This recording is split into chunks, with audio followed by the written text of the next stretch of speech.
Buenos días, profesor. Buenos días, compañeros. Nosotros somos del grupo número 6 y les vamos a hablar acerca de la representación en el plano complejo. Nuestro grupo está conformado por Elian Quispe, Anthony Cajamarca, Aidan Piña Herrera y Adrián Zurita. Como introducción, teniendo en cuenta que los números complejos tienen la forma z es igual a a más b por i, de donde a es la parte real, b es la parte imaginaria y i es la unidad imaginaria, como vemos aquí en el ejemplo. El plano complejo o plano de Argand es un sistema de coordenadas en el que se representan los números complejos de forma gráfica. El eje horizontal, eje real, representa la parte real A. El eje vertical, eje imaginario, representa la parte imaginaria B. Entonces, el número complejo z igual a más b por i se representa como el punto AB en el plano. Aquí tenemos la representación en el plano complejo, el eje real A y el eje imaginario B. En el plano complejo se puede representar tanto de forma rectangular como de forma polar. En la fórmula rectangular es la forma estándar o la forma común, donde z es igual a más b por i y se representa como el punto o vector desde el origen 0,0 hasta a y b. En la forma polar basada en coordenadas polares, z es igual a r por coseno del ángulo más i por seno del ángulo, de donde r es igual al módulo del número complejo y el ángulo es el argumento de z o el ángulo del vector con respecto al eje real positivo. A continuación mis compañeros les darán más ejemplos. Bueno, yo les voy a explicar otro ejercicio más de la aplicación de la representación en el plano complejo o en el plano de Argand. Lo primero que debemos de tener en cuenta es que en el plano de Argand tenemos dos ejes, el eje imaginario, que es el eje vertical, y el eje real, que es el eje horizontal. En este caso, el ejercicio nos presenta un número complejo que está constituido por -3 más 4i. Debemos primeramente identificar cuál es la parte real y cuál es la parte imaginaria. En nuestro caso vemos que la parte real va a ser el -3, como también tenemos una parte imaginaria que es el 4. Esto lo podemos representar en el plano de Argand, viéndolo como coordenadas.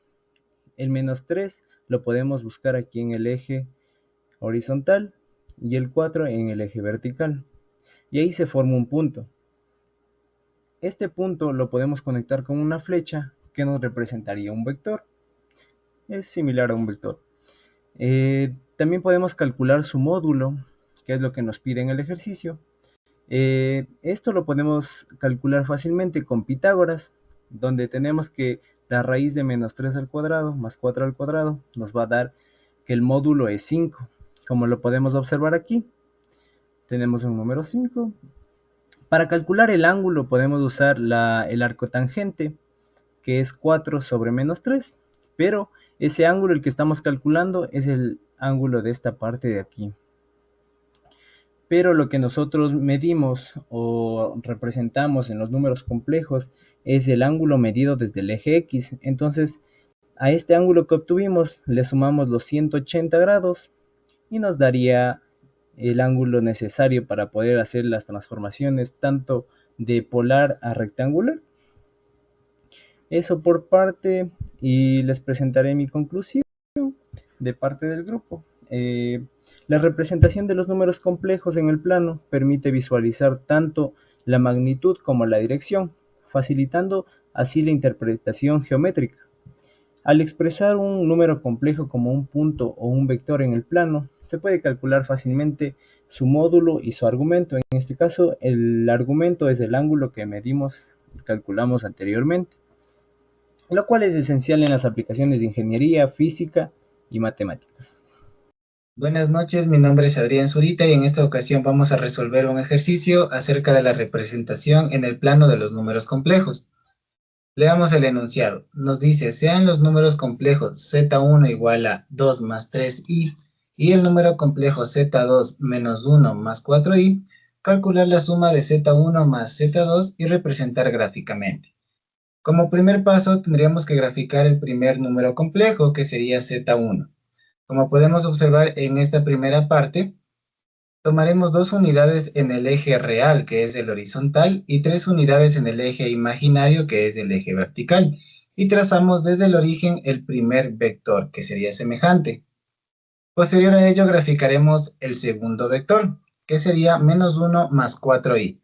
-1 en el eje real y 4i, que sería en el eje imaginario.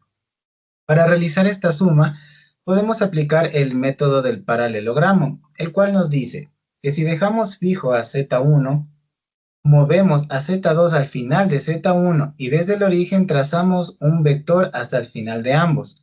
Ese sería el vector resultante. Analíticamente podríamos también comprobar esto, es decir, de esta manera. Z1 más Z2 sería igual al vector en este paréntesis 2 más 3i más en el otro paréntesis -1 más 4i. Como bien sabemos, la suma de números complejos o la resta se realiza independientemente en cada parte real y la parte imaginaria, obteniendo como resultado 1 más 7i. Gráficamente también lo podemos observar, sin embargo, también lo realizamos analíticamente.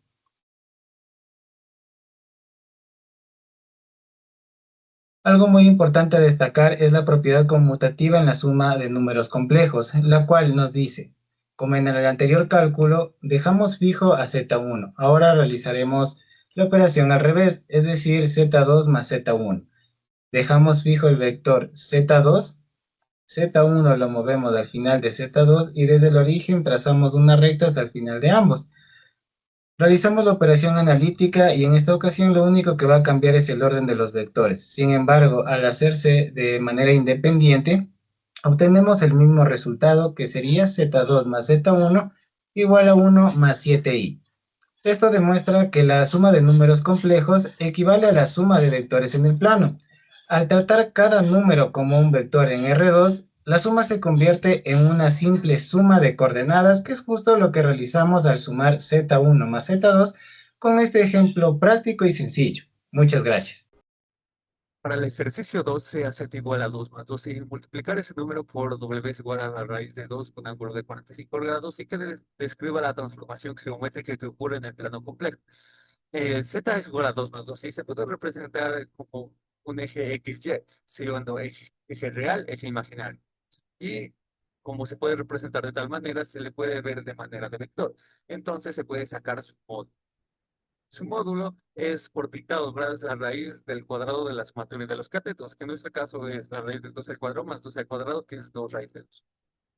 En el ángulo, preferentemente se utiliza la tangente, ya que cuando nos dan en ese formato real más imaginario, entonces ya nos están dando opuesto y adyacente. Entonces se pone el imaginario como opuesto y el adyacente como el eje real, por conveniencia. Y así es como nos sale un ángulo de 45 grados. En la gráfica claramente se ve de que es el vector grande es 2 raíz de 2, es decir, 2 veces el vector pequeño y con el mismo ángulo de 45 grados. Para hacer esta multiplicación de estos dos vectores, geométricamente al multiplicar dos vectores que están en manera polar, es un escalonamiento de sus módulos. En otras palabras, estoy multiplicando tantas veces el primero por el segundo. En este caso, como los dos son mayores que uno, entonces se puede ver como el vector resultante es un vector mucho más grande. Mientras tanto, lo que pasa con los ángulos es que en la multiplicación se suman, ya que es una rotación con respecto al eje X positivo de manera antihoraria. Se suma el ángulo que ya tenía el primer vector al segundo vector. Y entonces daría como resultado 4 raíz de 2 con ángulo de 90 grados, como se ve claramente en la gráfica. Como conclusiones. Durante el desarrollo de este portafolio aprendimos a manejar los números complejos desde distintas perspectivas, algebraica, geométrica y funcional. Reconocimos sus distintas formas, rectangular, polar, trigonométrica y exponencial. Y entendimos cuánto nos conviene usar cada una. Las operaciones dejaron de ser simples cálculos y pasaron a verse como transformaciones geométricas en el plano. El tema más complejo fue la función exponencial compleja por sus propiedades como la periodicidad y su naturaleza multivaluada. Nos obligó a integrar álgebra, geometría y análisis funcional. Sobre todo, cómo entender y cómo se transforman las regiones en el plano.